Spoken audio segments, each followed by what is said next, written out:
It's a great pleasure to welcome you all to celebrate 40 decades of remarkable research, dedicated participants, outstanding collaborators, and the many contributions this study has made to the understanding of health and aging. So I'll show, before the presentations, I'll show some key facts about the study. The beginning in 1980s was, the idea was that to study social inequalities and the mechanisms and also include women. So the name says Whitehall 2, that there was Whitehall 1 before that, and Michael will tell that for us. Then the data collections, we have been actually very busy in these data collections. This shows those, and over the 40-year period, so we have had 13 different phases. Some of these are clinical examinations, some of these are questionnaire only, and clinical examinations have been in these years. Years are here, here, and the last one during the COVID pandemic time. And interesting, these clinical examinations have taken place in 25 years of the 40-year period. So we have been screening more than half of the time. And during the last 2 decades, Stephanie and Beverly have coordinated these examinations.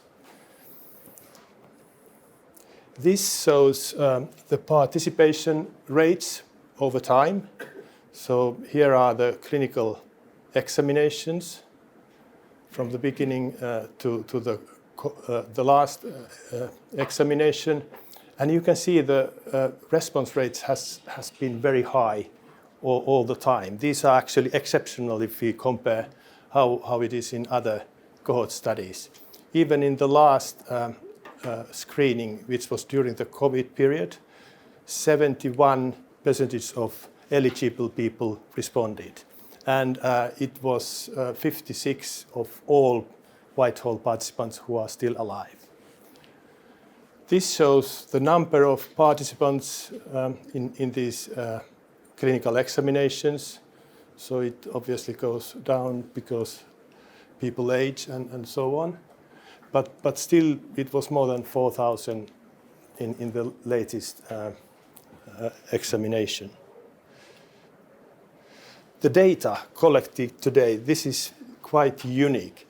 So we have tracking risk and protective factors and preclinical markers over 12 different time points between ages 35 and 92. We have long-term follow-up for disease and mortality, the 40-year period, because we have these linked electronic health records. So it's quite complete.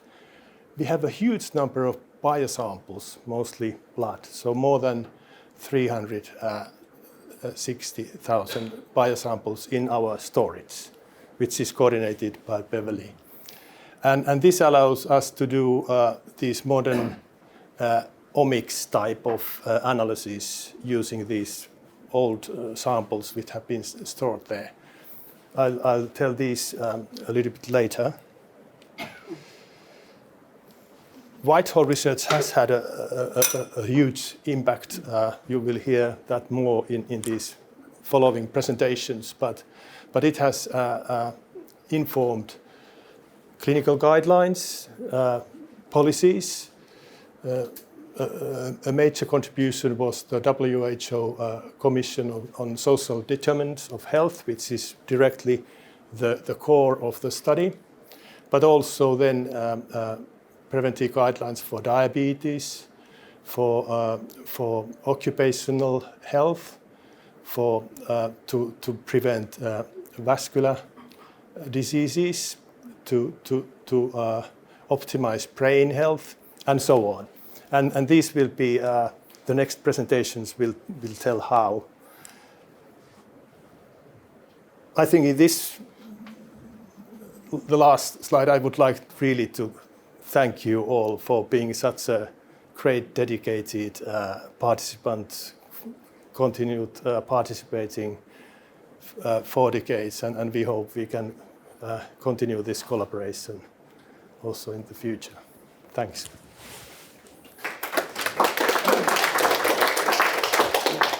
So my name's Isabel Wilson, and it's been my pleasure to be the project manager for the Whitehall 2 study on 2 occasions.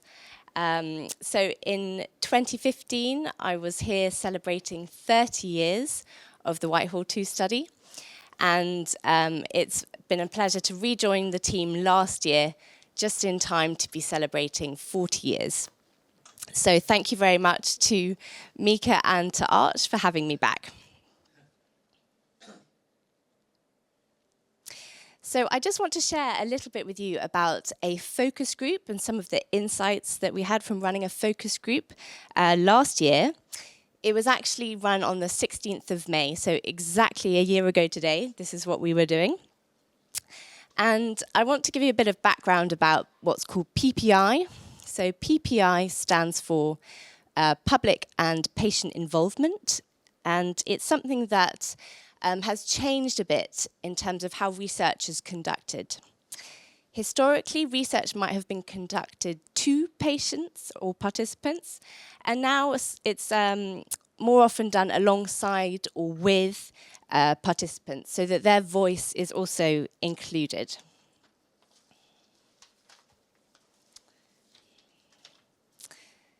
So in this way, we kind of get some insight from those with lived experience.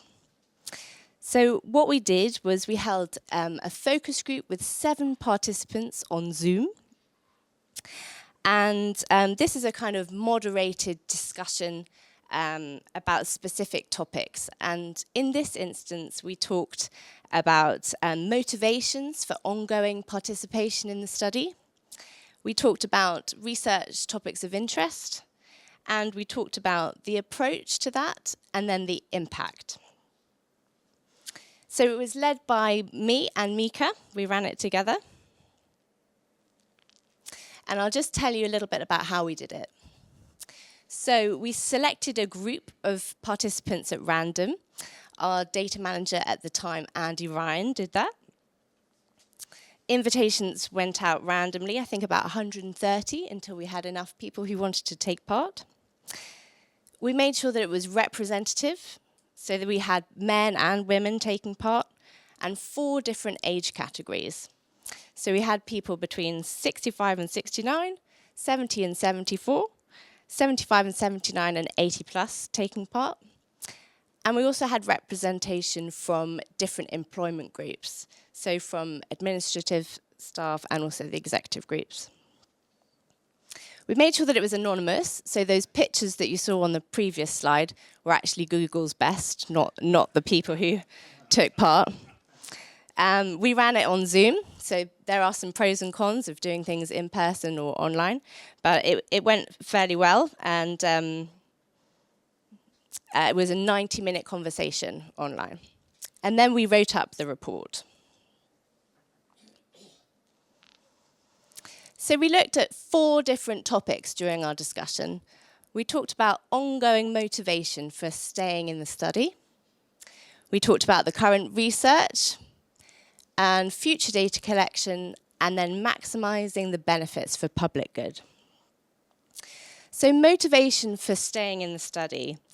This was lovely to hear about, and participants talked about a perceived benefit for their own good and health as they aged and having appointments that were not available on the NHS at the time, but also an altruistic motivation and the kind of opportunity to contribute to something that was long-lasting and for the good of others.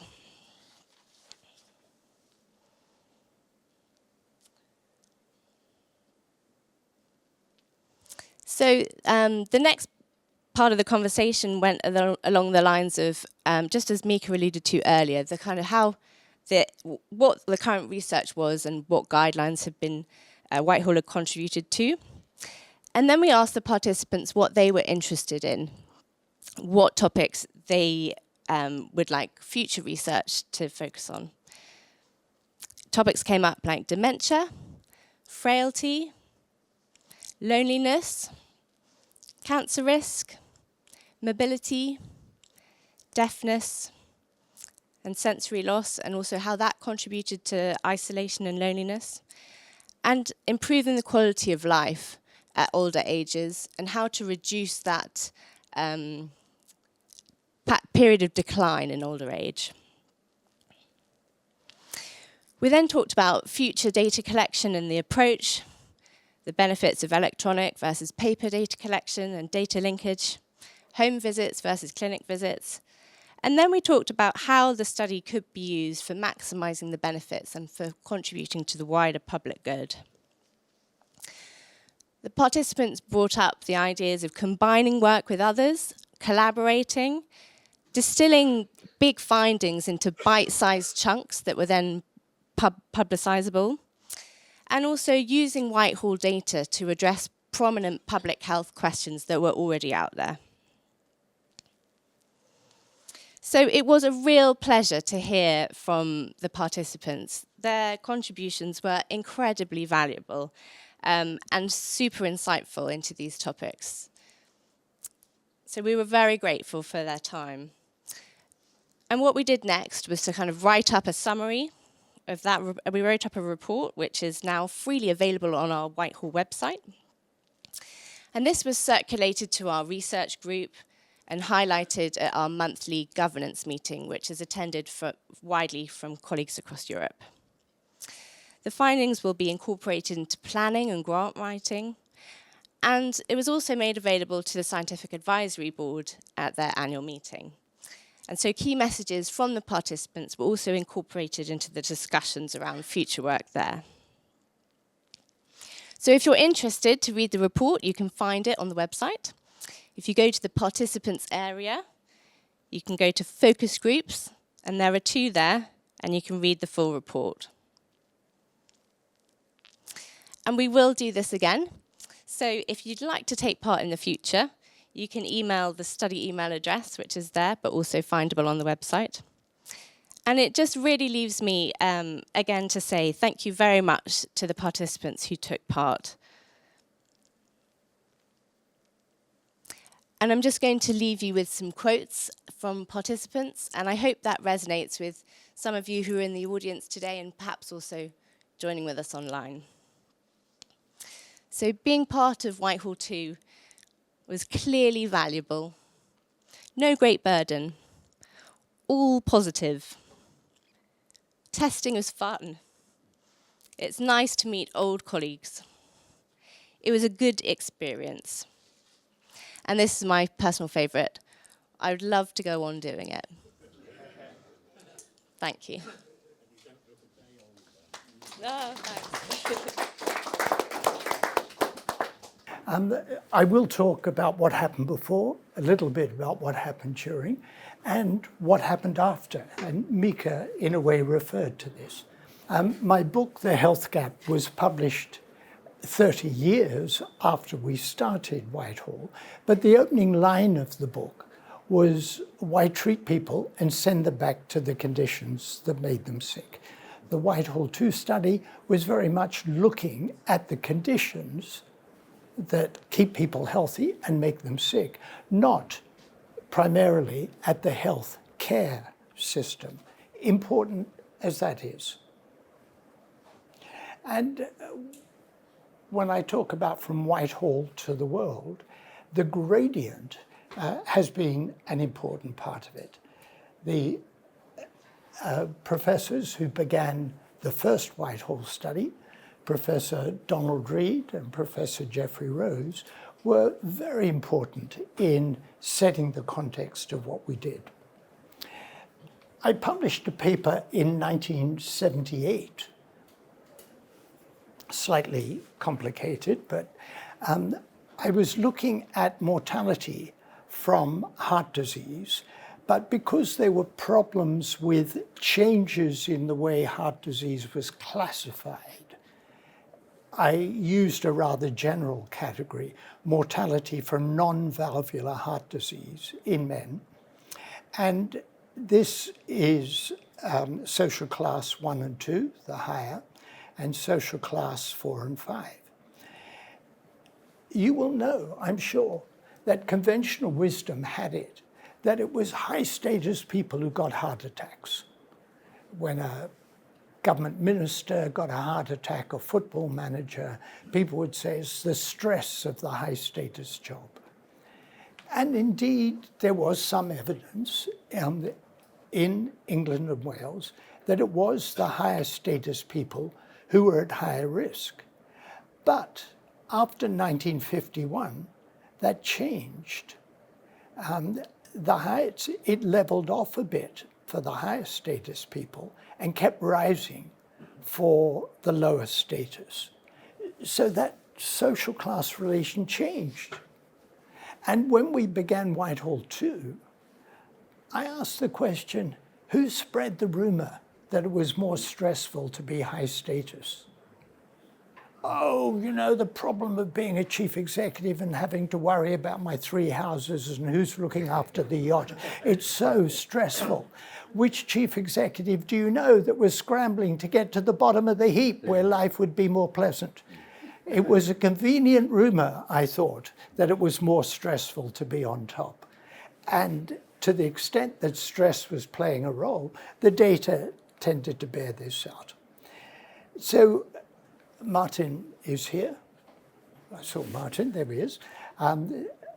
Martin and I wrote, Martin kept them up, kept count of them, scores of papers together. This was a 25-year follow-up of the first Whitehall study. You asked about the classification, but the way we classified the top level, the administrators, had about half the average mortality. The next level down, professional and executive grades, had about 15% lower than the average. The clerical officers had about 40% higher than the average, and the office support grades had double. And that continued to the oldest age.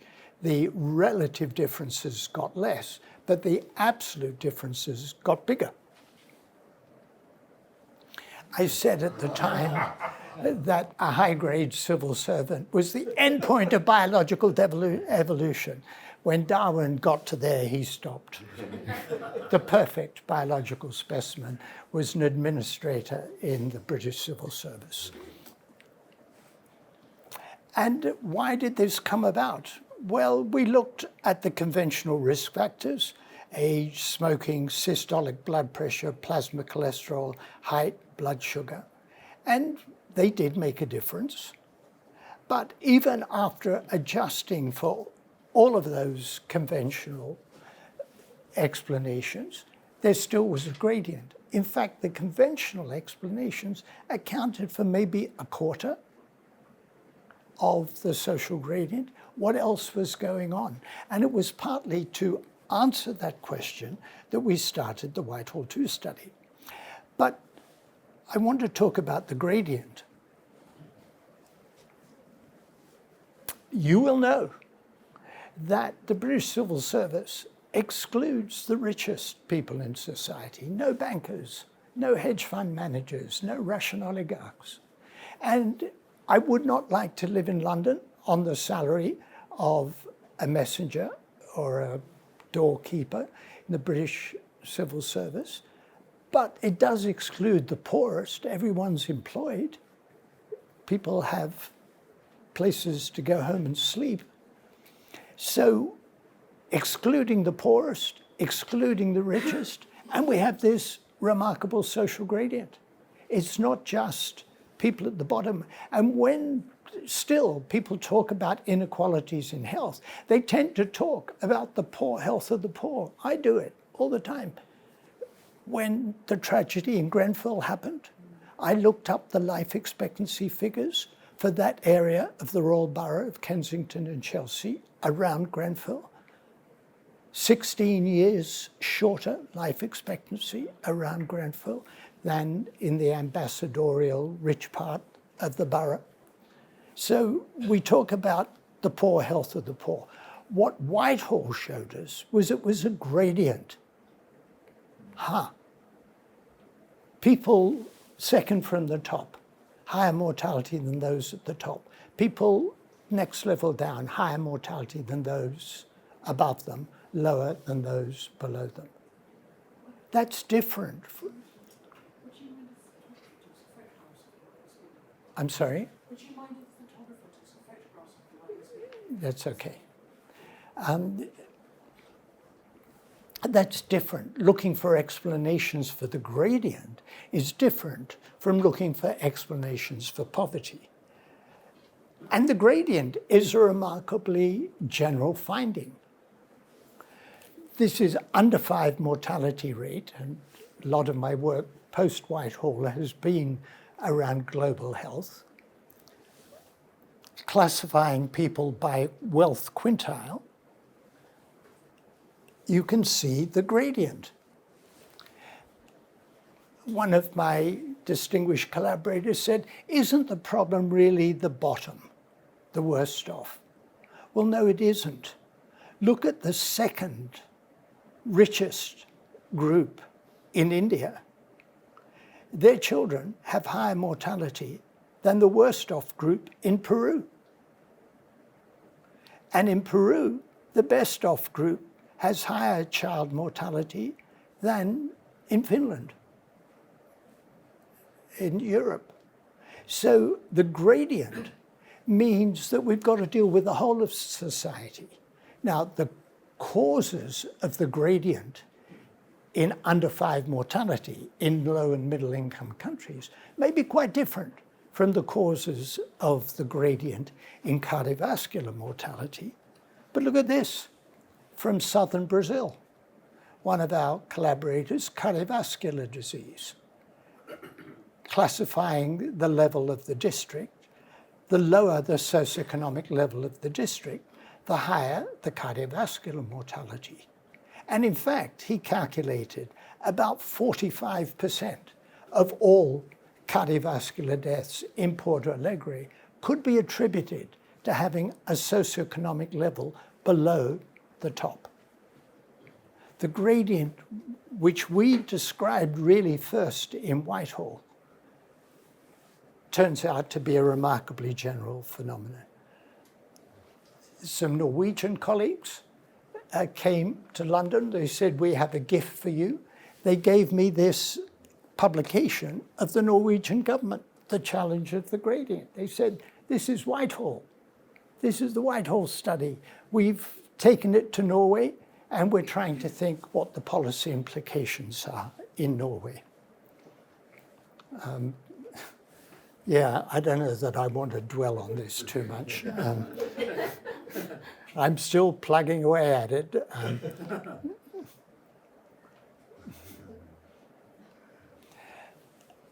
One of the insights is that I say the mind is the gateway. It is a gateway by which social determinants affect ill health. It's not necessarily the main gateway for that gradient in under 5 mortality in Uganda. That's to do with nutrition and sanitation and the like. But mental illness and well-being and psychosocial pathways to physical illness, behaviors and stress pathways. We looked, I'm sure Martin was a co-author, Martin Shipley, in this paper, as he was in most of them. This was looking at how much control people had at work and incidence of heart disease, high job control, intermediate and low job control, controlling for effort-reward imbalance and for other coronary risk factors. Why effort-reward imbalance? Because a combination of high effort and low reward is rather stressful at work. High effort, low reward, increased risk of heart disease. We were also interested in biological pathways. How does this work? isostrain was a combination of high demand, low control, and low social support at the workplace. And the more exposures over time, the higher the likelihood of having the metabolic syndrome, which is pre-diabetes, a constellation of characteristics that predispose to heart disease and diabetes. Mental health and neighborhood characteristics. A high score on this means better mental health. And looking at a measure of deprivation, when we look at low deprivation, better mental health, high deprivation, worse mental health over time, and a measure of social fragmentation in the neighborhood. So not just characteristics at work, but characteristics of where people live related to mental health. I could go on, but I want to go on in a different way. Whitehall 2 findings were too important to be of just academic interest. I had a very close colleague from Canada, Fraser Mustard. There really was a man called Fraser Mustard in the library with a hammer. Sounds like one of those Colonel Mustard. Fraser Mustard, who said, "Michael, you've got to look at early childhood." I said, "Fraser, we're studying civil servants. They didn't have early childhood. They sprung fully formed into midlife, clutching umbrellas. What do you mean, early childhood?" Well, Fraser convinced me we needed to look at early childhood. If we look at adverse childhood experiences, for example, in early childhood, and look at deprivation, incarceration of parents follows the social gradient. The lower the income, the greater the likelihood that parents were incarcerated. Drug abuse, sexual abuse, alcohol abuse, domestic violence, physical abuse, mental illness in parents, verbal abuse, parental separation. Those 9 adverse childhood experiences all follow the social gradient. It means that what happens in early childhood is setting the pattern for what will happen later life. People aren't randomly allocated into positions in later life. It starts early in life. And I told you that I was concerned about control at work in Whitehall 2. Amartya Sen, Nobel Prize-winning economist and philosopher, says the success of an economy and a society cannot be separated from the lives that members of the society are able to lead. We not only value living well and satisfactorily, but also appreciate having control over our lives. I've argued over the years with economists because I've been concerned about the gradient. I had an argument with an economist who went on to win the Nobel Prize in economics, not because of our argument, but, and I drew these 2 gradients and said these are mortality rates. And if you look at the red one, is a shallower gradient, but higher mortality at each level in the social hierarchy. And the economist said to me, all economists would prefer the blue graph because mortality is lower in every group. And I said, yeah, but inequality is bigger. In fact, Rawls' second principle, the great liberal philosopher, second principle, his difference principle, says that in justice as fairness, if the conditions for the most deprived, for the worst off, are improved, that's fairer. Hang on a minute, you're saying the blue one is fairer than the red one. The inequalities have got bigger, and you're telling me that's fairer. Yep, all economists would say that's better. I said, this won't do. We need a greater number of curves. I don't want to have to choose between the red one and the blue one. I want things to get better for everybody and the gradient to be shallower. If we can improve things for the best off, why can't we improve things for the worst off? And we know we can. And that's why justice as fairness bothers me. Rawls is widely revered. We put together, those of us working on the Whitehall 2 study and some of my colleagues, we were approached by the World Health Organization saying, what do you understand about the social determinants of health? Could you summarize it? And we did. We called it the solid facts. One of our funders from the US National Institutes of Health called it the solid hypotheses, but I thought it was a bit unkind. But that booklet on social determinants of health had an impact on the World Health Organization because, as Mika said, we set up a commission on social determinants of health. J.W. Lee, the Director General of WHO, President Lagos, the President of Chile, who, when his term of office finished, became a member of my commission.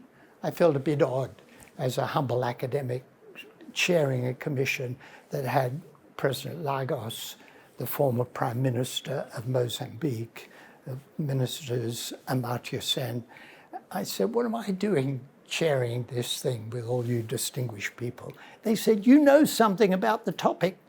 Okay, so we launched it in Santiago de Chile, and J.W. Lee said, it's not just an academic exercise. We want practical uptake among policymakers. And we said on the cover, social injustice is killing on a grand scale. And thinking about Whitehall and the gradient and the importance of having control over your life, we said empowerment is important. And I thought of empowerment in 3 ways. Material. If you don't have the money to feed your children, you can't be empowered. Psychosocial, having control over your life. And political, having voice. And we said we wanted to create the conditions for everyone to lead flourishing lives. We called it Closing the Gap in a Generation. I asked the Director General, 2 DGs after J.W. Lee, Dr. Tedros, how about doing an accounting? I asked him in 2018. He said, yeah, we'll do it. The report got published last week. It only took 7 years, but there was a new world report on social determinants and health equity. After our WHO report, you remember him? The British government hosted a launch of our WHO report, and Gordon Brown said he'd invited me to conduct a review of health inequalities in England. The question he asked was, how can we apply the findings and recommendations of your global commission to one country, England? And in 2010, oh my goodness, in 2010, we published what became known as the Marmot Review, Fair Society, Healthy Lives. And 2020, we published Health Equity in England, the Marmot Review 10 years on. And we were still concerned about conditions in which individuals or communities have control over their lives. The gradient was not just Whitehall.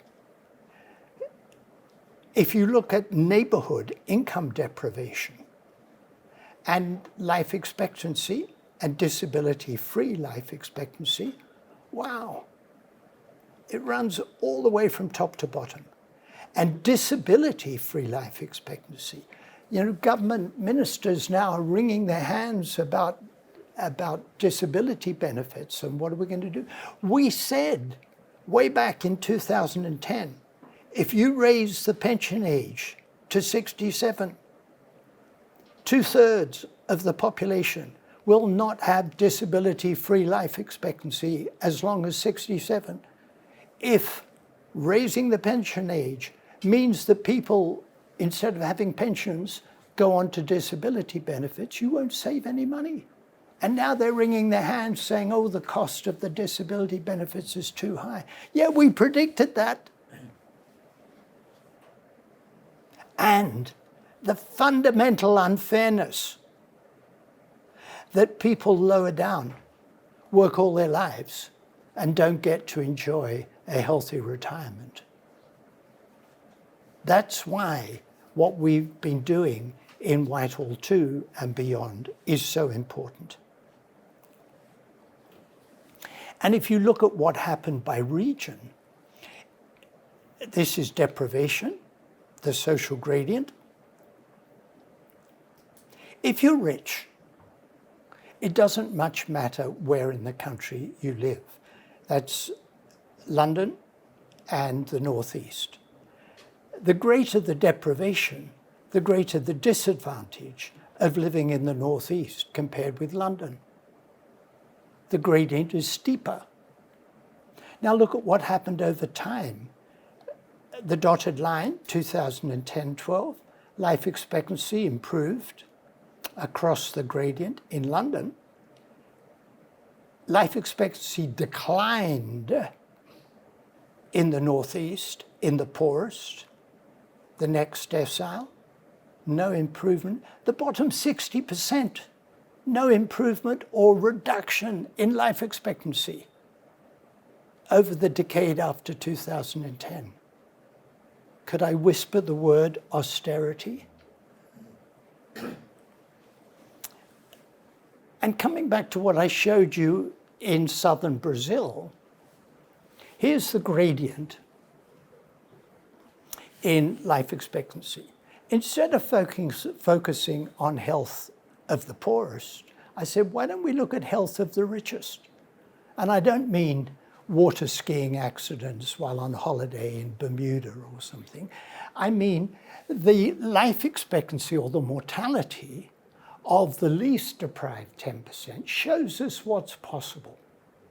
And you could argue that every level of mortality above that low level is excess, attributable to having a level of deprivation greater than in the least deprived. We calculated that over the decade from 2009 to 2020, there were 1 million excess deaths linked to deprivation. 1 million. Now, there was a social gradient pre-2010, but it got steeper. And we calculated that in that decade, from 2010 on, there were 148,000 excess deaths. Arguably, austerity killed 148,000 people. I had a former government minister say to me a couple of years ago, you know the present government doesn't like you. And I said, well, I kind of knew that, but to hear it put quite so baldly by an insider is a bit shocking. But he said, don't take it personally. It's your ideas and your evidence they don't like. You can see why. So in our reviews, we had 6, now 8 Marmot principles for taking action to reduce inequalities in health. Give every child the best start in life, education and lifelong learning, employment and working conditions. Number 4 is really radical. in a rich country, everyone should have at least the minimum income necessary for a healthy life. Number 5, healthy and sustainable places in which to live and work, including housing. Number 6, taking a social determinants approach to prevention. And the 2 that we added was tackle racism, discrimination and their outcomes, and pursue environmental sustainability and health equity together. In my 2010 review, I came up with the phrase proportionate universalism. I told you that what Whitehall changed my life because of the gradient. I thought we can't focus only on poverty. But as you'll know well, the default position of British social policy is you target means-tested benefits. Who gets it and who doesn't? So I was trying to combine a more Nordic approach of universalist social policy with a British approach of targeting. And I said, proportionate universalism. We want universalist policies with effort proportionate to need. So you could call it levelling up. I think we had a prime minister who talked about levelling up. So there's the gradient. We want to improve things for everybody. What did we get post-2010? We plotted life expectancy for every local authority in England in 2010-12. And then we looked at the subsequent reduction in local government spending power up to 2020. The shorter the life expectancy in 2010-12, the steeper the subsequent reduction in local government spending power. This was an effort inversely proportionate to need. The shorter the life expectancy, the greater the need. The greater the need, the greater the reduction in funding. It looked like a policy designed to make the health of the poorest people worse. And that was its effect. I can't believe that civil servants in the Treasury said to the Chancellor, I've got a good idea. Take money away from poor areas and sick areas, and then those Labour voters will die. I can't believe that that happened. Well, maybe you can, but I can't. This is pretty grim, isn't it? The second most common question I get asked is, why are you not depressed?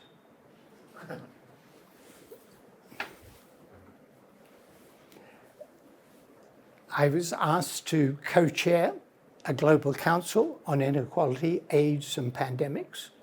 We're trying to deal with the whole inequality question around the world. In the UK, I'd say 40 plus, we now have 50 Marmot places. Coventry was the first. They declared themselves a Marmot city. They said the national government might be ignoring your recommendations. We'll do it in Coventry. I went to Greater Manchester, said to the mayor, Andy Burnham, you know, Coventry is doing this, but who, you know, Coventry, if Manchester did this, this would be really something. Andy Burnham said, we'll do it. Then I went to Liverpool and said, you know what they're doing in Manchester? And then I went to the mayor of the North of Tyne Combined Authority. He said, you know what's going on in Liverpool and Manchester? Leeds, Waltham Forest,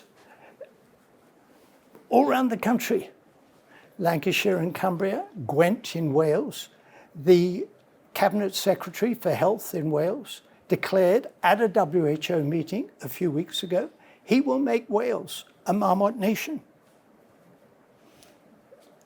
The current government may have forgotten this, but Keir Starmer, when leading the opposition, when he announced his mission on health, the next Labour government will amplify the approach of Marmot cities, like Greater Manchester Coventry, by making England a Marmot country.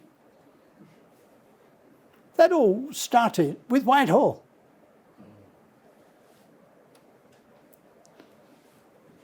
I get asked, are you optimistic?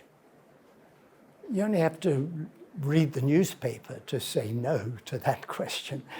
But there's a difference, as I've thought about this, between being optimistic and hopeful. Optimism and pessimism both imply certainty. We know if we're pessimistic, things are going to get worse. If we're optimistic, we know things are going to get better. Well, then why do anything? They're either going to hell or they're going to get better. Let's just sit back and watch. But if you're hopeful, hope is fear's opposite. That says we fear if we do nothing, things will get very bad. But if we have hope, we can make a difference. Václav Havel, who, a playwright, dissident in Czechoslovakia, became the first leader of post-communist Czechoslovakia, said hope is not prognostication, so it's not optimism. It's an orientation of the spirit, an ability to work for something because it's good, not just because it stands a chance to succeed. I was absolutely wedded to the research, which is why I launched the Whitehall 2 study, got brilliant colleagues to work with and who've taken it forward. But the research that we began in Whitehall 2 has then formed the basis of everything I've done since.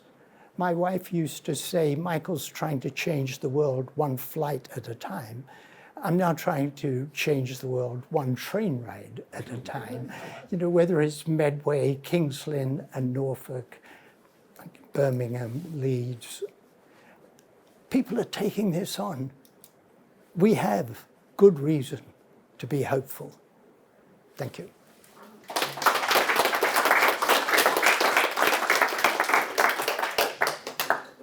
Thank you, Michael. That was excellent. Questions for Michael? They're all very impressed.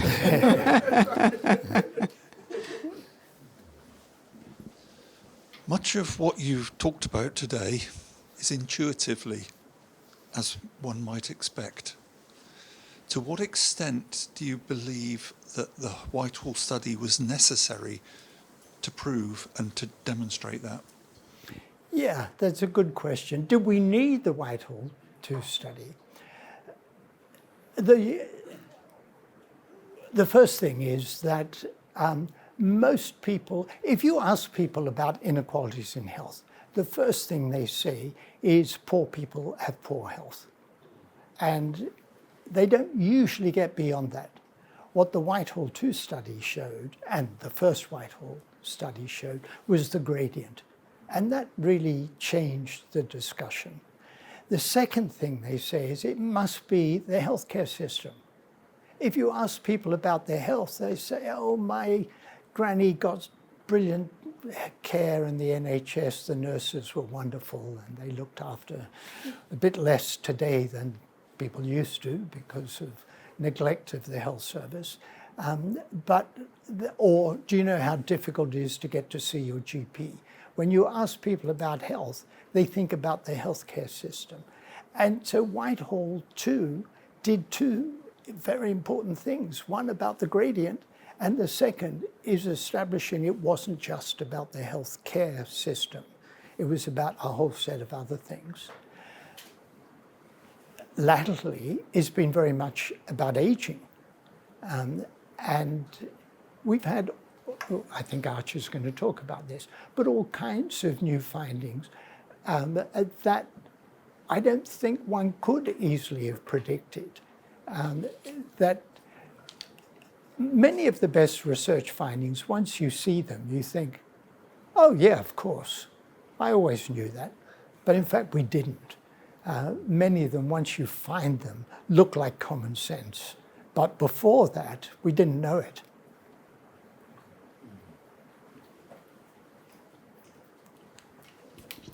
Thank you. It's an amazing talk. Speak up, mate. Thank you. That was an amazing talk. We hear that some of the inequalities that you describe has led to a rise in populism. Do you think that's the case? And has the rise in populism led you to rethink how interventions should be made? Has it motivated any change in thinking? What should the response be? I think, so Arun's point about what I've been talking about leading to a rise in populism, I think this is fundamental. I wrote a rant after the Brexit referendum and the first election of Donald Trump, because I think a lot of the same things were going on. If you were in the northeast of the country in England, or you were in post-industrial communities in the United States, and the people in power, in the US it was the Democrats, in Britain it was the Conservatives, saying, it's brilliant, our economy is wonderful. George Osborne's still saying it, still saying in 2016 the economy was thriving, we were the envy of all the other rich countries. Absolutely contradicted by the evidence. So I know he was wrong, but he was saying it. And people in the Northeast, people in Sunderland saying, I go to the supermarket and I can buy less this week than I could buy last week because of, and those posh fellas in London are telling me that the economy is booming. And I know my life's got worse and I can show they were right. Their life expectancy fell. Wow. Their life expectancy fell. The promise of our society is things will get better all the time, and they didn't. And there were the politicians saying they're better, everything's got better, and they were saying it in the US. Life expectancy was falling in the United States. Those areas that voted for Trump in 2016 had high mortality from so-called deaths of despair, from opioid poisonings, suicide, and alcohol.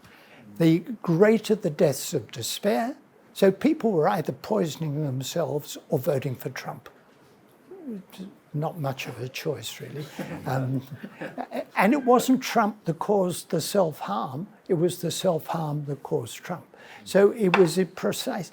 And did Kamala Harris have a solution to that? Was she speaking to the people of northern Michigan, these post-industrial communities where men who previously had unionized jobs in metal bashing industries were now driving vehicles or serving hamburgers? No, she didn't have a solution. And, Brexit was the wrong solution to a real problem. And voting for Trump was the wrong solution to a real problem. And the populists exploited it. I mean, how anybody rationally could think that this orange nightmare, this would-be king in the White House, was going to solve their problem when they had 4 years to figure out that he didn't. And then they tried again, and it's making it worse. So I think the populism, look at AfD in Germany, at the right in Germany, the right in France. The populists know how to exploit discontent. And if, we had a pretty stable polity. Sometimes we had right of centre government, sometimes left of centre. That's the way it should be. Right of centre government comes in and says, Labour messed up the economy, we'll get the economy right, and things improve. And then the other side say, you're ruining public services, so Labour comes back in. And we go back and forward, and that, that's a stable polity. You're sometimes right, sometimes left, fine. But not this populism garbage, not this extreme right, where they're not going to solve the problems. Anybody who thinks reform is going to solve the NHS or social security is deluded. And reform, the Trumpists, AfD, Le Pen in France, they're exploiting that. So I think what I'm talking about is absolutely fundamental, because we're trying to create the conditions for everybody to have better lives. And if everybody has better lives, they won't vote for a snake oil salesman. I'm not political, by the way. Can I ask, following that immediately, I mean, how do you rate the chances of that message getting through? Because in terms of what's happening at the moment and what's been happening lately, it looks as though everything is going the other way, in the wrong direction. Well, so when I said I'm not party political, I actually mean it. I mean, I said, you know, how I vote's irrelevant to this. I know what I would do, but I'm not the Chancellor and I'm not the Prime Minister. You know, I would try and give a positive message of what we're trying to do. They've got the first half of my talk, but not the last part. You know, they've got all the problems. Oh, we've terrible problems and we've got to take tough decisions. Well, of course you've got to take tough decisions. That's why you're the leaders, you know. When did politicians never have to take tough decisions? That's the nature of politics. But give us a reason to be hopeful. Tell us why we're moving in a particular direction. And we're not hearing that. We're not hearing that. You know, 80 years after VE Day, we're all thinking Winston Churchill was the most popular leader in the history of the country. For good reason. He won the war. He inspired the nation. And he got thrown out with a landslide defeat in July 1945, 3 months after he declared victory in Europe and he saved the nation. Well, he got thrown out because Beveridge, the Labour Party, the welfare state, said, we've got something to inspire you. I read a history of the Macmillan years, so up to sort of 1959 to 63. You know, I wasn't interested in politics then, but reading it recently, Harold Macmillan was very much in the same tradition as Clement Attlee compared with the discussion now. You know, he thought about Europe, he thought about higher education, Robbins and so on. You know, this was housing, this was how can we create a better society for everybody. And the Conservatives and Labour, that's what I was saying before. They, you know, they weren't the same, but they, on both sides, were trying to create a better society in a logical, evidence-based way. Maybe I'm, you know, Peter Hennessy's history that I read, maybe giving me a glossy view of it. But I was pretty impressed. I didn't know anything about Harold Macmillan other than an Edwardian gentleman who read novels at night. And what Prime Minister has time to read novels in the evening? But I was really impressed at, you know, his intellectual framework. We're not hearing that now. Not hearing it from the left or the right. And that's what I'd like to be hearing.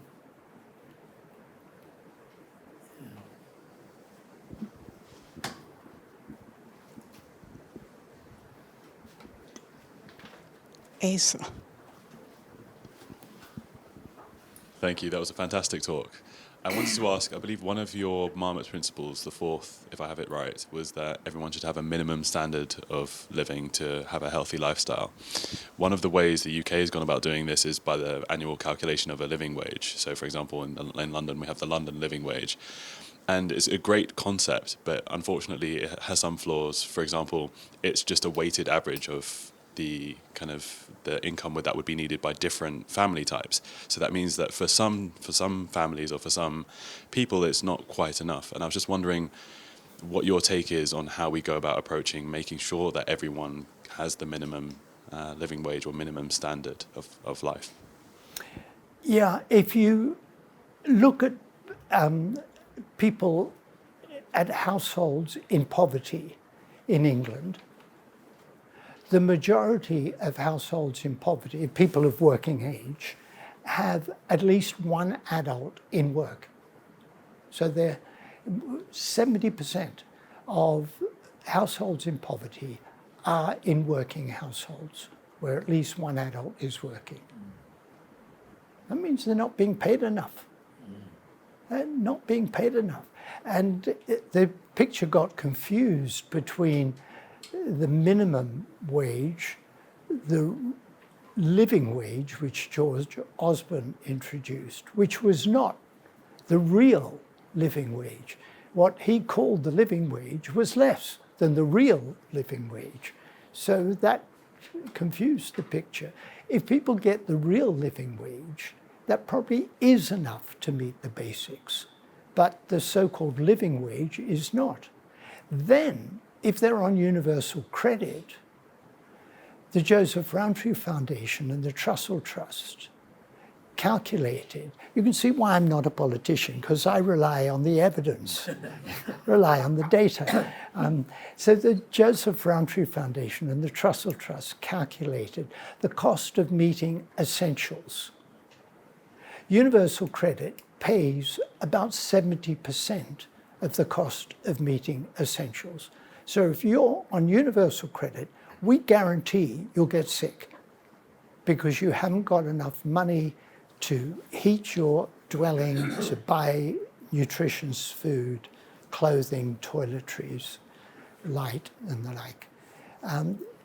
So I think the real living wage works of calculating how much people need. And the calculation, we're remarkably stingy when it comes to people who can't work. And you know, I've always said in all my reports, work is better than non-work. Unemployment's very bad for your health. Work's better than non-work, but it's got to pay properly. And ideally, which is the thrust of Whitehall 2, got to be good working conditions. So it's not only about money, but having enough money to live, who knew, is quite important. Does help. On that note, we will stop for now. There's a little small break, about 10 minutes. And the next session will be on where we've taken the data. So Michael set this in place, excellent data, and we'll show you what we're doing with these data. Research mostly on aging and chronic diseases. Okay, thank you, Michael.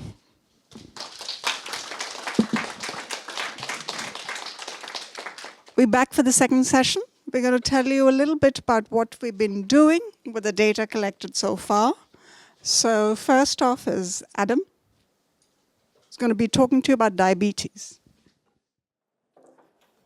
Thank you, Arch. This is a great pleasure to be here, and I'm really humbled to talk about the contribution of Whitehall to prevention, treatment, and research on diabetes. And immediately when I got the invitation, I thought of this little video clip from the life of Brian, which is about what has the Romans given to us. All right, but apart from the sanitation, the medicine, education, wine, public order, irrigation, roads, a freshwater system and public health, what have the Romans ever done for us? Brought peace. Oh, peace. Shut up. Okay, so what has the Whitehall 2 study has brought to us? And I will talk a few things about the Whitehall 2 study in relation to diabetes. I will talk about the diagnosis of diabetes, and I will talk about that topic twice in the presentation. I will talk something about the risk factors for diabetes, the natural history of the disease, secular trends in risk factors. So let's start with the diagnosis, and I will move back to the first Whitehall study, the Whitehall 1, or the original Whitehall study, which came part of the 1999 diagnostic and classification guideline of the WHO, because it showed that already after 7.5 years in the study, CHD mortality was strongly related to post-load glucose, so what happens with your glucose after drinking 50 grams of carbohydrates. And you can see that there is a nice threshold effect at the 90th percentile. So that was the reason the WHO included the oral glucose tolerance test at the time for the diagnosis of diabetes, and it said that IGT and IFG, so these pre-diabetic states, are not clinical entities on their own, but rather risk categories for cardiovascular and microvascular diabetic complications. And this findings still hold after 33 years of follow-up, as it was shown in this paper, where you can really, again, find this nice threshold, no CHD before that, and an increasing risk after the threshold, which is in the normal range. So let's move on to the risk factors of diabetes, which are very important when we want to predict the development and when we want to target our preventive efforts to prevent diabetes development. First, I would like to talk about this protein interleukin-1 receptor antagonist, which is a protein in the blood, and we know about this protein that it has anti-inflammatory effect in the blood. It is so a strong anti-inflammatory marker that is a medication given to people with rheumatoid arthritis or other autoimmune diseases to treat them. And what happened, and it was shown in this nice paper in the New England Journal of Medicine in the early 2000s, that if you give this, because we have a medication called anakinra, if we give this medication to people with type 2 diabetes, it has a huge effect on glucose values compared to placebo, and HbA1c, a measure of 3 months glucose values. And this effect is comparable to the effect of oral anti-diabetic agents we give as medication to people with diabetes. So based on these data, we set out in the VITAL-2 study to investigate whether this marker measured in the blood predicts the development of type 2 diabetes. And what we found here was that elevated levels of this IL-1RA were associated with an increased risk of type 2 diabetes, even after controlling for those factors that are clearly related to the development of the disease. So the new thing was here that we proposed a hypothesis that said that these increased IL-1RA levels are not leading to diabetes and the causal factors in the development of diabetes, but they are a reaction to the inflammatory milieu in pre-diabetes when the glucose values are increasing and insulin resistance develop. And I will come back to this story a bit later on.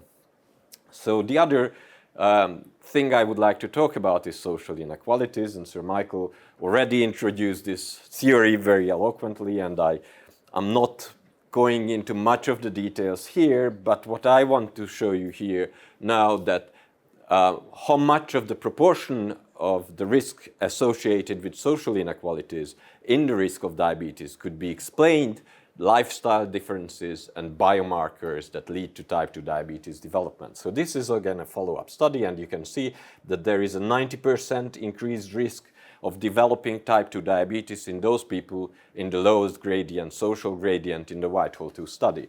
So when we adjust for health behaviors, including smoking, alcohol, dietary factors, physical activity, and obesity, a marker of obesity body mass index, we find that a third of this risk can be explained by the lifestyle differences of these people. And if we add the biological markers of disease development, like triglycerides and cholesterol, so abnormal lipid values and abnormal increased blood pressure, we end up with almost half of the risk explained, half of the risk difference in social inequalities explained by these factors. So behavior is a very important part of how social inequalities lead to diabetes development. So let's move on to something very interesting and unique for VITAL-2, because in VITAL-2 we have these repeated measures of biomarkers and risk factors over 40 years now, and this gives us an opportunity to investigate the natural history of a disease, so how different markers develop before diabetes diagnosed, or how these markers develop with aging in different people.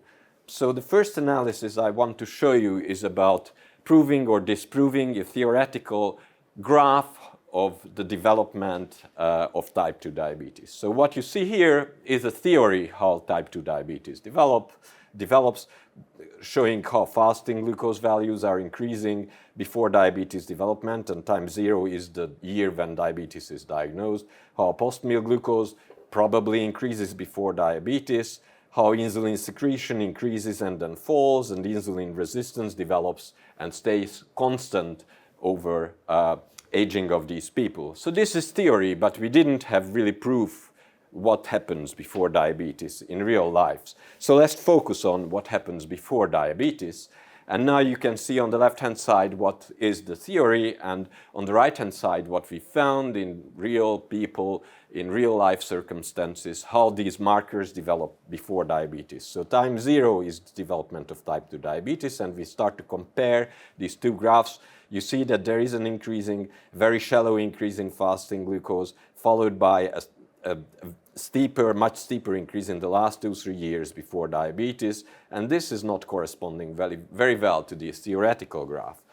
In the 2-hour glucose values, you see that it is increasing. This is parallel what we see in healthy people, so there is an increase in 2-hour glucose with aging, but there is a very steep and accelerating increase in the 6 years before diabetes development, which is not exactly what we see on this graph, although this 6 years thing is found in the theoretical chart. So when we look at beta cell function, insulin secretion, which is compensating for increasing glucose values, you see that this is mostly stable during the follow-up, and in the last 4 years there is a compensatory increase, and there is already a decrease in the insulin secretion before development of diabetes, which is really different from this blue line on the left-hand side. Unfortunately, here I have insulin sensitivity. In the theoretical graph, it's insulin resistance, but one is the reciprocal of the other, so it's really easy to understand if you take the reciprocal of this one, that this line should be shallower first and then be steeper, so just the opposite what the red line says. So what we did with this study, we tried to get a better picture how diabetes develops and the major drivers of this disease evolve before diabetes development. Another interesting analysis for me was the role of ethnicity and the differences, ethnic differences in diabetes risk. This is a well-known fact for many, many years that people of South Asian origin have at least a doubled risk of diabetes compared to Caucasians, irrespective of whether they live in Europe, in the UK, or in India or Pakistan. So we tried to move and find the background for this difference in risk, and I think our trajectories give you a nice example or explanation for these differences. So what you see on the fasting glucose graph, that Caucasians with the empty markers have a very stable fasting glucose, something that I already showed you before, and in contrast, the South Asians have an increasing fasting glucose over time from the age of 40 to the age of 80, even those people in this analysis who never developed type 2 diabetes during the study follow-up. So what could be the explanation? There are two major drivers. Insulin is not working enough, that is decreased insulin sensitivity, and it could be insulin secretion, so the insulin there is not enough insulin to drive glucose values down. So what you see in insulin sensitivity, two parallel lines for Caucasians and South Asians. You clearly see there is a difference, they are not overlapping. Europeans have a much higher, better insulin sensitivity. Insulin works better in these people, and the work is worse in South Asians. But since the lines are parallel, that couldn't be the explanation for those differences in the fasting glucose. But if you look at the insulin secretion, you can clearly see a nice increase in Caucasians. So as they get older, they can compensate for their decreasing insulin sensitivity, and that keeps their blood glucose at a constant level, while in South Asians we don't see any kind of compensation, and it starts to decrease over the age of 60, and that is driving the increase in fasting blood glucose values. So let's go back to the interleukin-1 receptor antagonist story, IL-1RA. This is a simple slide again. 0 is the time when diabetes is diagnosed. We're looking back what happens before diabetes diagnosis in these people. And what you see that in controls there is a very shallow increase in IL-1RA levels with aging, probably due to aging diseases and those associated with an increased inflammatory milieu in the body. What you see in the diabetic people or the later diabetic people, they have already an increased value 14 years before diabetes. And in the last 6 years, there is a steep increase in the IL-1RA levels, which is coinciding with the compensatory insulin secretion and the fast increase in postprandial glucose. So we saw that this kind of chart is a good explanation and the evidence for the that this IL-1RA increase is a reaction to the changes in the body and not causing diabetes development, but it is a failing compensatory mechanism that what we measure here in these people. So a bit about the secular trends, because the study covers 40 years of follow-up and a wide range of age ranges. We could create birth cohorts within the Whitehall-2 study, and on these slides you will see the brown lines are the oldest birth cohorts, and the green ones are the youngest ones. So 33 is the oldest and 48 is the youngest birth cohorts we investigated, and we looked for secular changes in these risk factors. On the left-hand side, you see body mass index, and you see something which is very well known, and we are not really happy about that.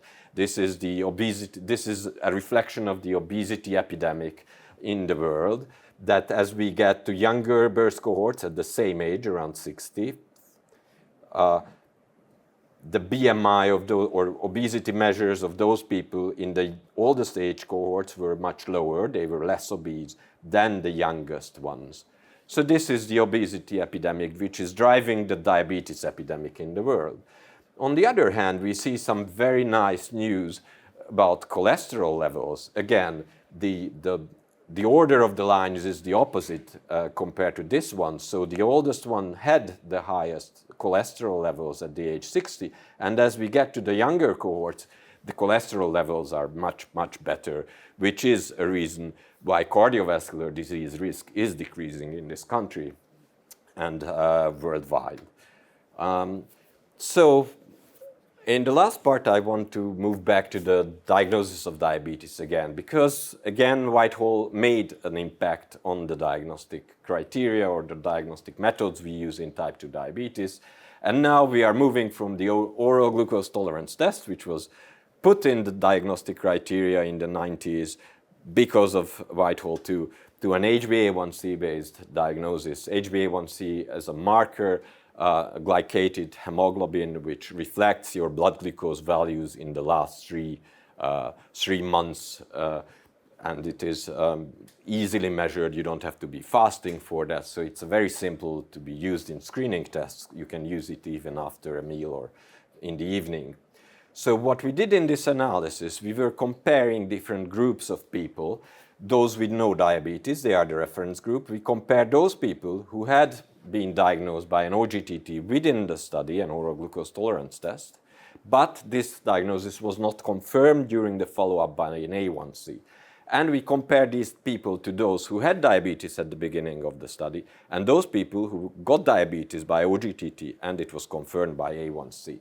So this graph shows that compared to non-diabetic people, those people who get an abnormal OGTT, but this wasn't confirmed by A1C, have very similar risk of cardiovascular disease and microvascular diabetic complication, namely chronic kidney disease in this population.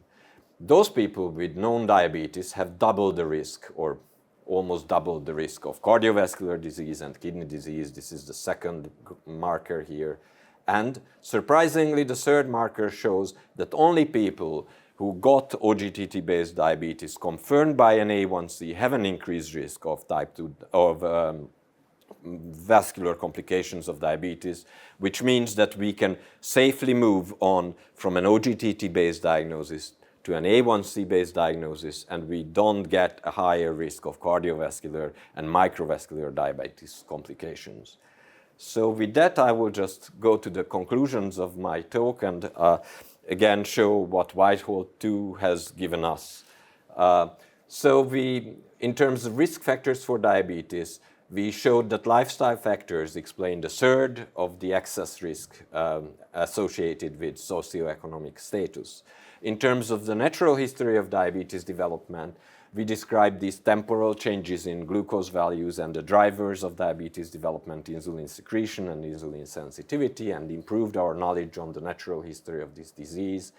We also found that Alsatians have a decreased beta cell compensatory capacity, which is probably explains their increased risk of diabetes. And we provided some evidence that the increased IL-1RA levels, an inflammatory marker, show this failed compensation before diabetes development, and this is not driving diabetes development. In the secular trends, we found that these younger birth cohorts had higher BMI and an increased risk of diabetes based on that, but better treatment of vascular risk factors. I didn't show blood pressure, but we found both blood pressure and cholesterol levels improved over time. And in terms of the diagnosis of diabetes, we once got into the WHO recommendation with the post-load glucose, with showing the importance of post-load glucose, and now with the cardiovascular guidelines, which say that for screening of diabetes, you can do one screening test without fasting, utilizing the HbA1c measure instead of a fasting and a post-load glucose value. So with that, I would like to thank for your attention and for the participation in the study and here today. Thank you.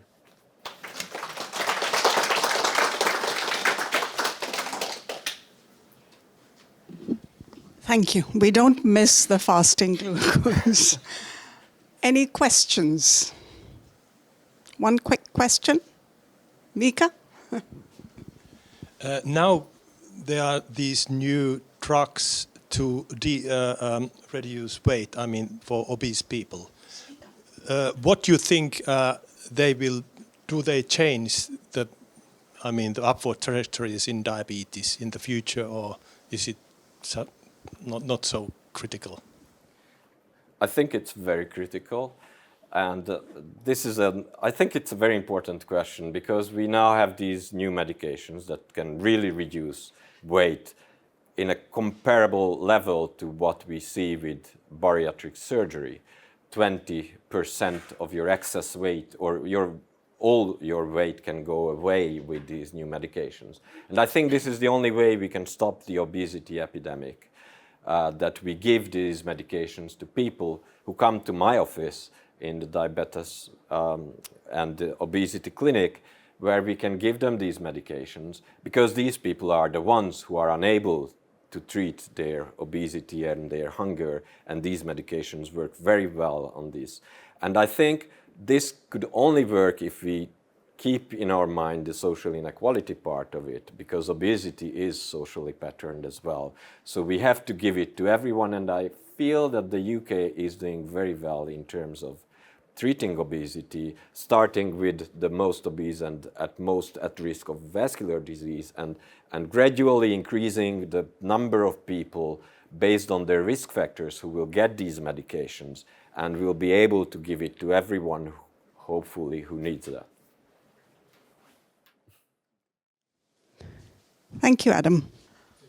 All right, so I'm going to be talking about cognitive aging and dementia. And a little bit about what we've done over the past, how the research has been built up over the past 25 years. For me, 25 years. So. All right, so this is something you might have seen often. Life expectancy has increased, thankfully. We live longer. And I know that it causes worries, because 1 out of 3 people in Europe will be over 60 years old. So we've got to think about how we go about managing this. And our approach in the Whitehall study has been to think about prevention, improving the quality of life of people. And so that's the kind of work I'm going to be showing you today. Very simply, I showed these slides 10 years ago. They're the same. Cognitive function is very simple. It's just the way we process data. Memory, for me to know that this is a bottle. I mean, it's just being able to name things. There's nothing complicated about this. Cognitive function declines with age, as do all body organs. The lung function declines, heart goes, heart function isn't so well. It's the same with the brain. It declines with age. Unfortunately, we need cognition to live independently. So with the sufficient loss of cognitive function should not allow you to live independently, comes the phase where, dementia is a disease, and I'm simplifying things by saying that cognitive dysfunction is more or less what we see in dementia. Now, just looking at the brain isn't enough, because the brain structure doesn't have a tight correlation with brain function.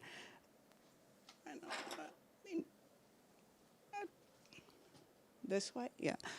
This is what you'd expect, but in real life, this is something that you get, the association between brain structure and function. So we've got to look at how cognitive function changes with time.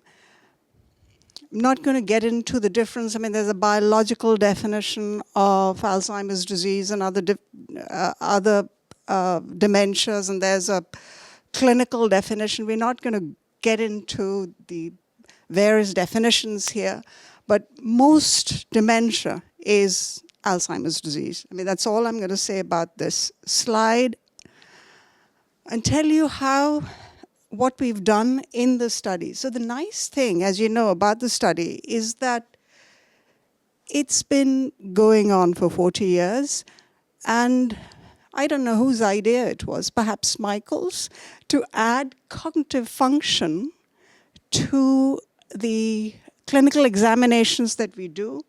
In 1997, I was recruited in the year 2000. So when I arrived, there was this wave of cognitive data on people who were about 55 years old.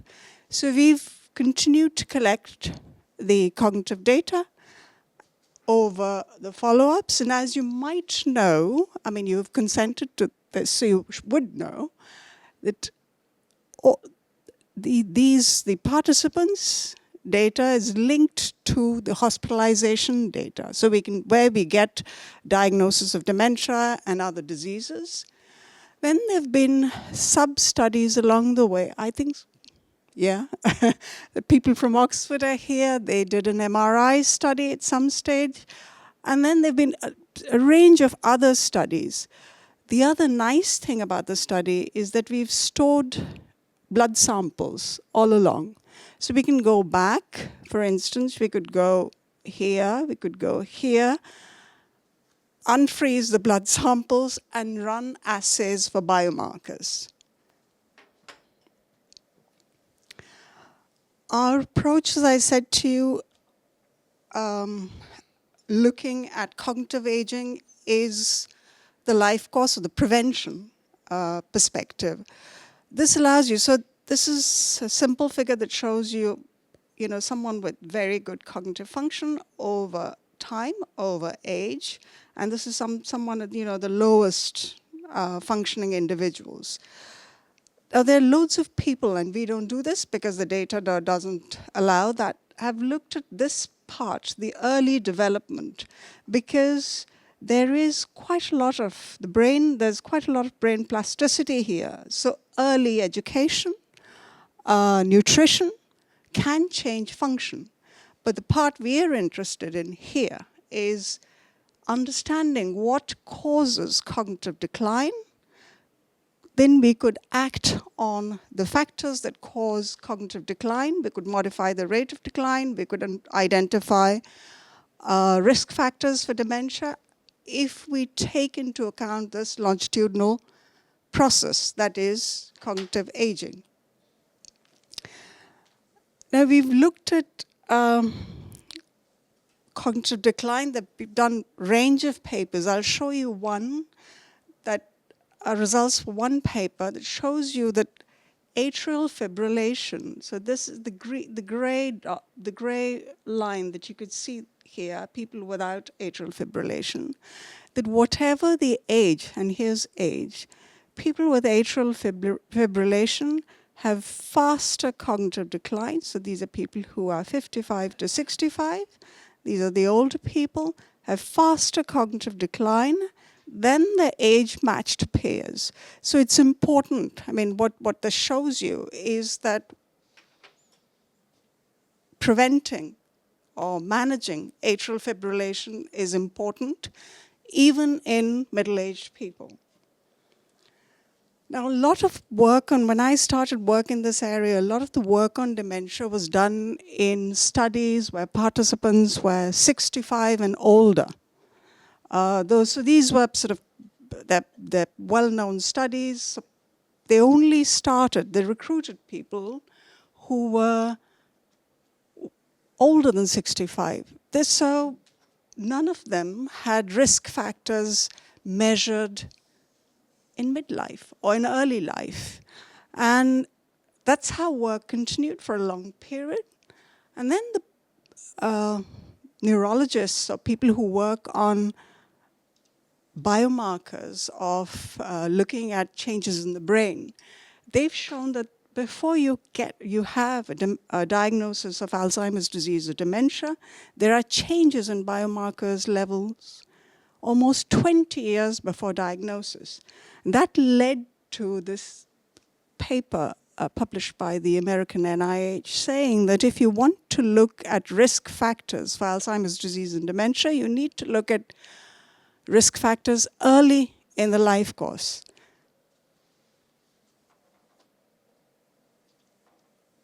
And this is what we've done. Now, without getting into too many details, because we have repeat measurement of risk factors. So the same risk factor, let's say we're looking at diabetes. We have diabetes measured at age 50, 55, 60 for everyone. What we've done with these data is to look at diabetes measured at age 50, so onset of diabetes. If someone who gets diabetes, participants in the study who have diabetes at age 50, and compare it to people who only get diabetes later in life. That's one approach to looking at things. And what we've shown here, you see two papers. So for people who have diabetes diagnosed before the age of 60, their risk of dementia is higher. A late life diagnosis of diabetes has no real effect on the risk of dementia. So because diabetes in midlife also implies that you've lived with diabetes and its impact on the brain for much longer. That's what it shows you. The same is true for multimorbidity. Multimorbidity is accumulation of chronic diseases. When people with multimorbidity early, at age 55, have a much higher risk of dementia compared to at older ages. So that's, and I mean, you know, we said we'd be talking about prevention. So this is a nice paper that shows that if you combine all these, sort of you're active, you control cholesterol, you know, stop smoking, lose weight, the risk of dementia is lower. So cardiovascular health is related to risk, to brain health and to the risk of cognitive dysfunction. Now the second strategy, and again, without getting into the statistical methods, so as Adam said, time zero is the date of diagnosis. So we look at, so these are the people who've remained cognitively healthy. These are the people who have a diagnosis of dementia. And because we have measures repeatedly of risk factors, here we're looking at whether depression is associated with higher risk of dementia. It isn't. Because you see that if something like dementia has a 20-year latent phase, we would have seen differences between these two groups early, but we only see them later in life where there are dementia-related changes in manifestations of depression. So the beauty of the study is the repeat measurement of a range of risk factors that allows us to do this. Jill isn't here anymore, but UCL-led research into dementia prevention was put together by Jill Livingston, who isn't here. Mika and I contributed to this, where the idea is to try and identify early life risk factors, midlife risk factors, and late life risk factors for dementia. The collected evidence shows that 45% of cases would be eliminated would not be present if we could modify these risk factors. But it's important to think about prevention. I mean, I'm sure there's there are diseases there are molecules being tested to modify cognitive decline. But for us, it is also important to think about the prevention angle. What next? As I've said to you, a lot of the work that we do is to think about brain health, not just diseases. That's where the prevention is important. It's not always, I mean, how do you get this across to the public? One of the things one can do is impact policy documents.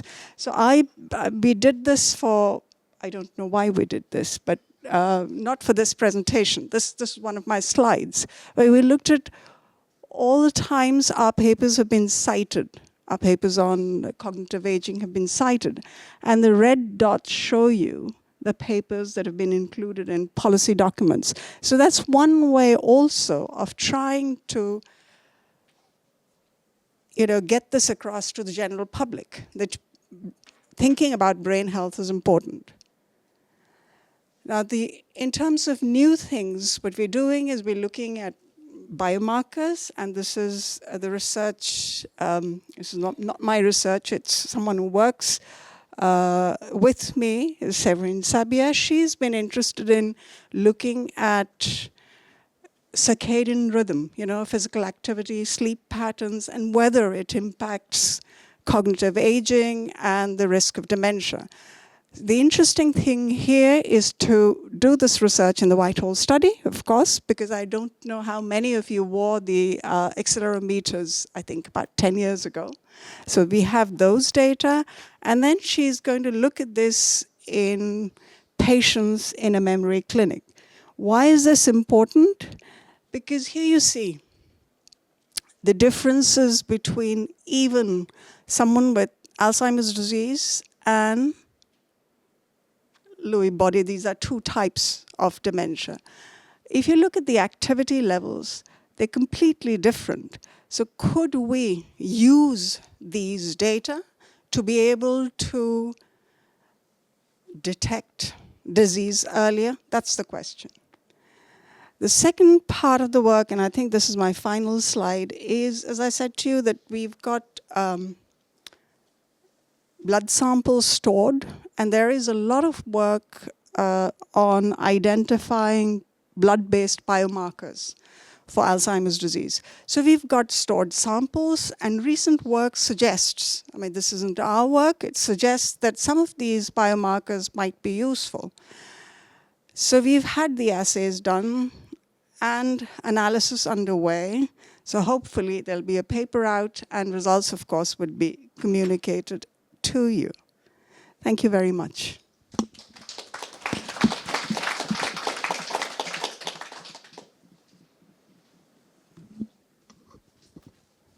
Any questions? I was I was just wondering how far this work may have contributed to identifying interventions which could, forestall or inhibit the onset of dementia. One of the biggest challenges with dementia is that it's a long-term disease. So maybe it develops over 20 years. So whenever you're running an intervention, you're only getting part of it, aren't you? And for now, I mean, I can't think of a single intervention that would suggest that this is what you should do. And I think it's because of the nature of the disease. What one could do, I mean, and there is sort of, evidence of looking at whether specific biomarkers would change, but we're not there yet. The idea is to build up the evidence. For a long time, prevention wasn't even mentioned in research on Alzheimer's disease. It's only recent that people are beginning to think that, okay, there are things one can do. But there have been interventions, mostly lifestyle interventions, running for 2 years. They don't show much for now. It's an interesting question. Could we reverse it? I don't know. You change blood, change the brain, I don't know. But what is possible, what might be possible, is to slow down the decline. So there is, I don't know, you heard of the latest, bunch of of medication that might being tested, being used in some places, not by the NHS and not, I live part of my life in France and not in France, but it is being debated. There are side effects to these medications. The effects for now are small, but it would, it would change the rate of decline. Yeah, but to go back to, yeah. We'll move on. Do you have a question? When we started this work, we struggled a lot with, are we talking about general cognitive decline with age? Is there a specific thing called dementia, or is it a continuum? Where are you now on that? I think we all decline. Decline is heterogeneous, and we show it.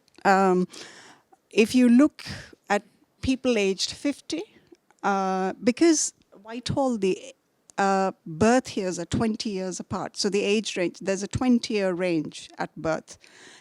So we can do this. So if you look at the variability in cognitive scores at age 50 in this cohort, age 55, 60, it increases with age. That's something we know. So we don't all age at the same pace. But I think that there's decline in everyone, but Alzheimer's disease is a disease. It isn't part of aging. But I think somebody asked me this question about genetic genetic component. There is a small genetic component, but mostly if Alzheimer's disease happens, the onset is before 65 years. So there is that whole sort of, people who get young onset Alzheimer's disease. But even at older ages, it is a disease. I don't think it's part of general aging. You had a question. That'll be the last one because we're running late. What I wanted to ask was, the information on which you've based your research, is that concluded, or will you bring us back at some stage to see whether there's anything further developed that can help you with your studies? Thank you very much for asking that question. I think Whitehall is unique in terms of having cognitive function measured from age 45 to about 90. I would like someone to give us 3 million, and we'd bring you all back again. It is important because you see, we have snapshots. In most studies, you first measure cognitive function at 75 and then you measure it at 80, but you don't know how people got there. For many things, it's important to have that trajectory. I know it's getting difficult to get everyone in. We've done some home visits, but I think it's something we should think about. We'd like to, of course we'd like to. It depends on funds. Thank you. Thank you, everyone. And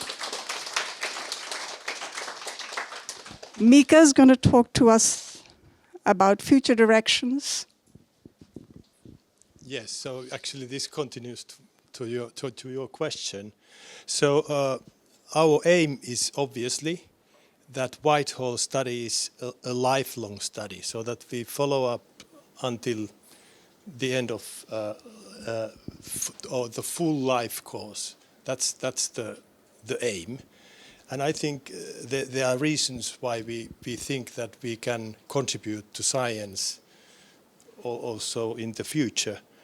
So I have listed there three of them. So one is that the findings which we get from Whitehall, although you have all been civil servants, not in a way representative of the whole population, they seem to be very generalizable. So if we see an association in Whitehall, that's something which can replicate it in other studies too. Then the exceptional follow-up design is something which is fairly unique. It's something that actually with time it gets more and more unique. So that's another thing which speaks to the idea that we should continue. And then a third feature which makes Whitehall quite unique is the stored blood samples. And I'll show soon what I mean. But if we look first at generalizability. So this is a study on socioeconomic gradient, socioeconomic adversity in relation to deaths. And there are a big number of studies. Whitehall is there. This shows the effect size. And you can see that the Whitehall effect size is fairly nicely in line of the average effect size. So it's not anyway different. The same with if we look job strain and risk of coronary heart disease. Again, this shows the size of the risk. And you can see that Whitehall is exactly in the middle there. This is on body mass index and disease-free life expectancy. Again, several studies, and the Whitehall estimate is very near the average estimate for overweight, class 1 obesity, and class 2 and 3 obesity. So in this way, the information what we get from your data seems to be generalizable. This is a direct comparison. So Whitehall occupational cohort, and then we have British regional heart study, which is a population-based study. So it's a representative sample of British men. And now when we look classic cardiovascular risk factors, you can see, and then what is their association to coronary heart disease. You can see again, there are some exceptions, but mostly they are very nicely in line between these two studies. Actually, what you should look is this confidence interval. So basically, they are overlapping almost always. And this is something which have been replicated with very many different risk factors, and it's always the case here. Then the other thing which is unique and which gets better all the way when we continue the follow-up is the life course we are capturing. And one example of the benefits of that is in the something like roughly 15 years ago, there was this concept that there is a healthy obesity. So if you are obese, it doesn't matter if you have metabolic risk factors which are not elevated. And when we looked at in Whitehall, so I'll show it here. So what we see that if we categorize people according to obesity and healthy metabolic health, you can see that here are the healthy obese people. And then if we follow up them 20 years, we can see that actually half of them are unhealthy obese later, which is something which then suggests that there might not be such thing as healthy obesity. It's a transitory stage which then leads to unhealthy obesity. And this is something which went then clinical guidelines for prevention of coronary heart disease. Then a new thing which is just the recent years is this one. So basically, when we study biomarkers in blood, early days it was always quite complicated because we had to make a good guess that if we look this biomarker, this turned out to be important. Because it was basically possible to look from one biosample, blood sample, only a few biomarkers at a time. The change is this so-called omics. So basically, you are nowadays able, you take one blood sample and you can actually look 5,000, 11,000 biomarkers at the same time. So if you try to do that with the old system, people don't have as much blood to do it. But now it's possible, a single blood sample and you get huge number of different biomarkers, which means that now the development of understanding of biological processes during diseases and other things is really progressing rapidly. And some examples. So one thing is, for example, can we see from blood different risk factors which we now have to ask people or measure with in different ways? So let's take a single blood test, which includes 5,000 proteins. And so it's here. If we look those protein profiles, we can actually quite accurately know a person's body fat, a person's lean mass, without measuring these things. The same thing we can fairly well know just looking blood proteins, who is a current smoker. So this shows the likelihood if you have a certain protein profile that the person is a current smoker, and then another kind of proteins that she or he is not. So basically the same blood sample also would tell us that, all right, there is a risk factor, this person is probably a smoker. The same with physical activity. So it's extremely rich source. Also something which are things which are not nice to ask from people. For example, excess use of alcohol. That's also something which is reflected in these plasma protein profiles from a single blood sample.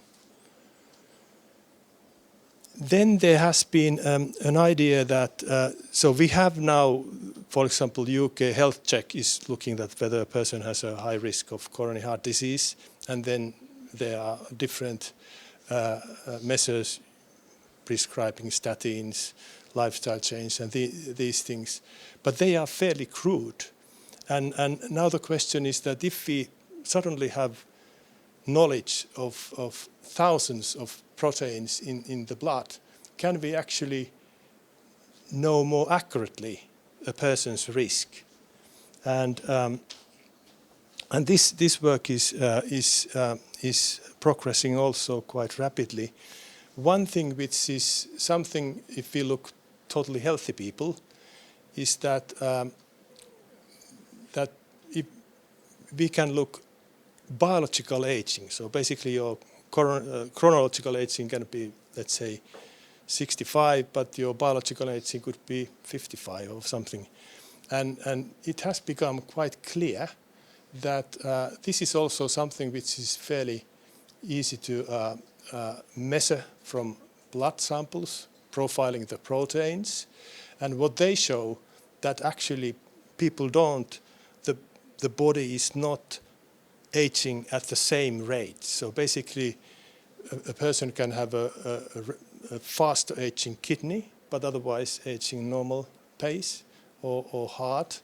And then obviously there are people who has fast aging multiple organs at the same time. And so this was something which was published only in last year, and using different US cohorts which were mostly cross-sectional. Now, Whitehall has this huge number of blood samples stored in our biorepository. So we were able actually to do the same analysis using your blood. And this is what we see. So we took your blood sample from 1997, and then we followed up diseases, what came there. And this is what we see.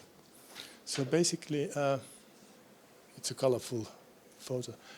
So basically, these are the organs, and from the blood, of your blood stored 1997, 1999, we were able to look people who are aging faster. I mean, whose brain is aging faster, or pancreas and liver and so on, and then follow up them and look what kind of diseases they develop during the next 20 years. And what you can see here, so that people who had fast aging vascular system, arteries and heart, they were more likely to have all kind of coronary heart diseases, stroke, ischemic stroke, heart failure, and so on during the next 20 years. At the time when these were measured, they were all healthy. So basically, this brings some information about risks of the different diseases. What is also clear here that if you have fast aging arteries and heart, it's not only these vascular diseases, it also increases your risk of other diseases, obviously because heart gives oxygen to other organs and so on. Interestingly, related to Archana's presentation is that dementia is here. And the strongest predictor of dementia is actually immune function. So faster aging immune function, which was the earliest predictor of dementia in this analysis. And that's the benefit of Whitehall and having these stored blood samples. When there is a discovery that this biomarker is something which might be important, we don't need to then start a new study and wait 20 years to see whether it predicts disease. We can look immediately using these stored samples. One may think that these could also distinguish. So a person goes to a UK health check, and two people get exactly the same risk scores. So these kind of analysis for those who would be interested in could also then say that actually you have an increased risk of coronary heart disease, but it seems that also your liver is aging faster, and then you would benefit if you do this and that. So it could be something which is called more precision prevention, so that you can more accurately say that these kind of things are risk factors for you, and the other things might not. Then coming to what Archana said about these preventing dementia. of drugs currently which are approved, most of them, 98%, are targeting a protein.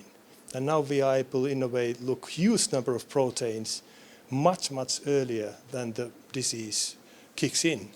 So if we go upstream and try to identify which proteins are changing earliest for those people who, for example, develop dementia, we might find new drug targets which then could treat the disease. This is just an example where Whitehall was part.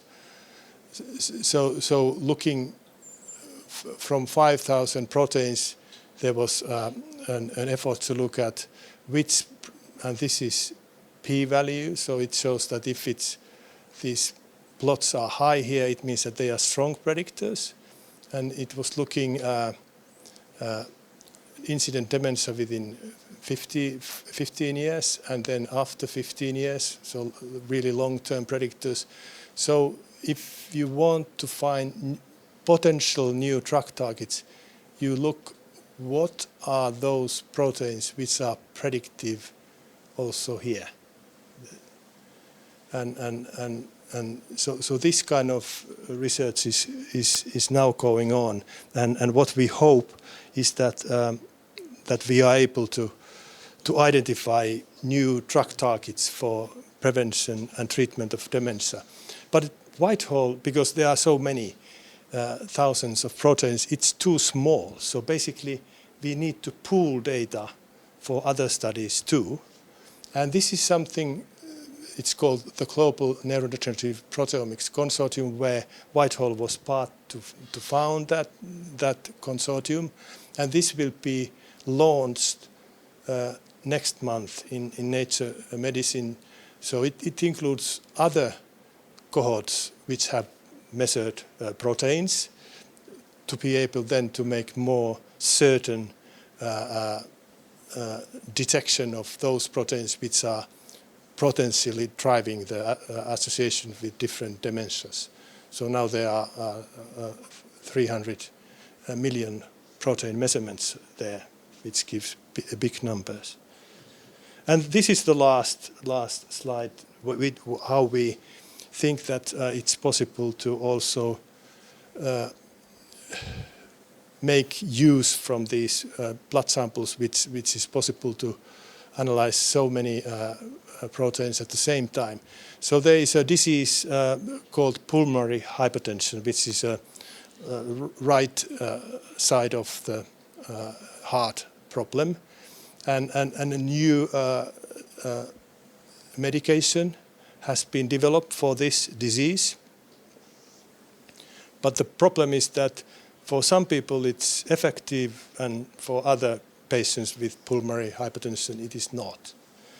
And now, and the drug modifies this PDGF. Don't ask me the biology behind it, but that's the target of the drug.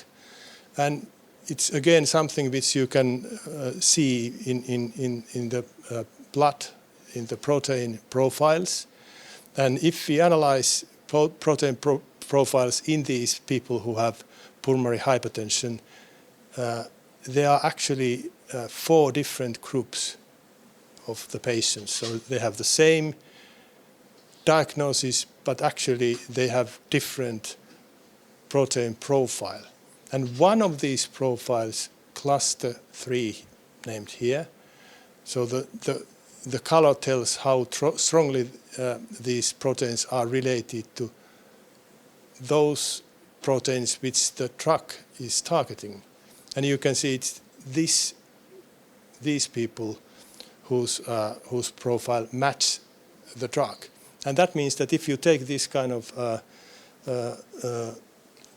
blood sample and analyze it, you are able to say from the blood sample that, all right, that drug might be useful for you if you have this kind of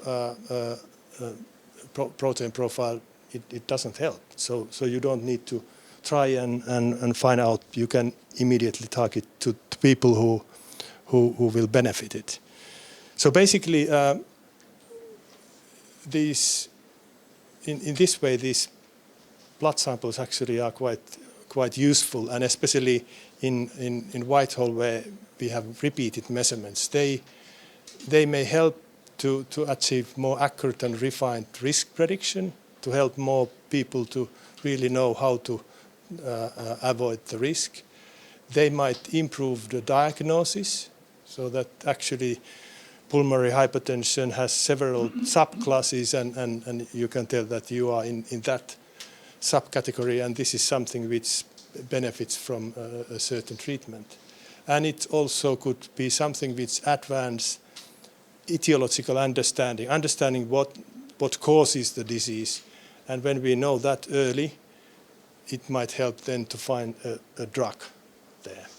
So I'll end for this, and I really thank you. You were able to come and hear, and hope that we can continue this study in the future as long as possible. Thank you.